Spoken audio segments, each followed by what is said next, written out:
Welcome to Local Edition. I'm Bella Shaw. The last time we visited with Ventura County Supervisor Linda Parks, she was very concerned about contaminant cleanup at Rocketdyne. Well, we now have her joining us. It's good to see you again, Linda, and talk about what's the latest. Well, our Board of Supervisors for Ventura County unanimously signed on a letter to the federal government, to the General Services Agency, and telling them don't transfer that land that they own over there at the Santa Susanna Field Lab at Rocketdyne. NASA owns about 450 acres there, and the federal government is interested in transferring it to potentially an Indian tribe or another entity, even a private sector. But the key here is that it's contaminated.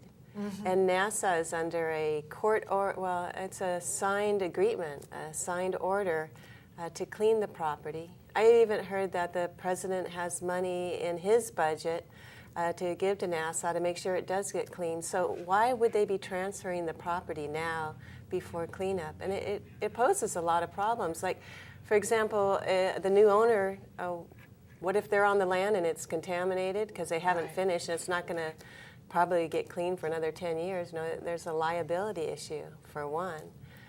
So there's a lot of concern. And also, if they did clean it, the land would be worth more when they try to dispose of it. So it's just the wrong order. You know, they should not be considering transferring that land until it's cleaned up. And so happy to see my Board of Supervisors unanimously agree to do that. And we're working to see that some other elected officials and agencies speak up.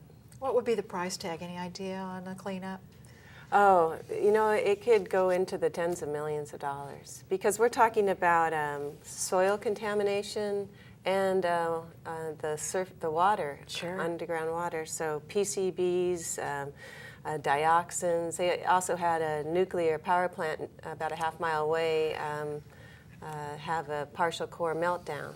And that has also brought some radionuclides, some contamination, nuclear contamination. So this is serious stuff. It actually qualifies for a Superfund.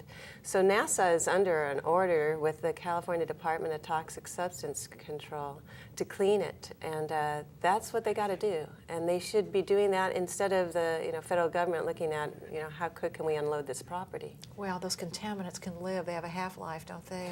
Several 100,000 years. Yes, yeah. No, they've even found plutonium and cesium and strontium. So it is some serious stuff, and it will get cleaned, and it should be done in that order. And one of the things, too, is if they try to dispose of it now, there's only so many federal agencies that would even consider taking it, because that's the first order, is what other federal agencies want it. Then they go to state and local agencies, and then it can go to the private sector. But right now, if the National Park Service wanted, to have that land, they wouldn't even consider it because it's contaminated.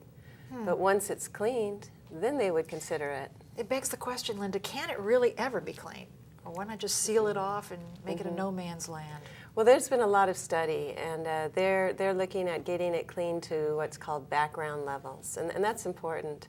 But the Bureau of Indian Affairs, which is a part of the federal government, has spoken up in favor of the Shumash, the band that it has the Shumash Casino out in Santa Barbara County, and they want the property. And I don't want to see that get transferred to any entity until it's clean. Doesn't sound like a safe place to gamble or do much less of anything else, No. right? County Supervisor Linda Parks, thank you so much for joining us here on Local Edition. We thank you as well. We'll see you next time. I'm Bella Shaw.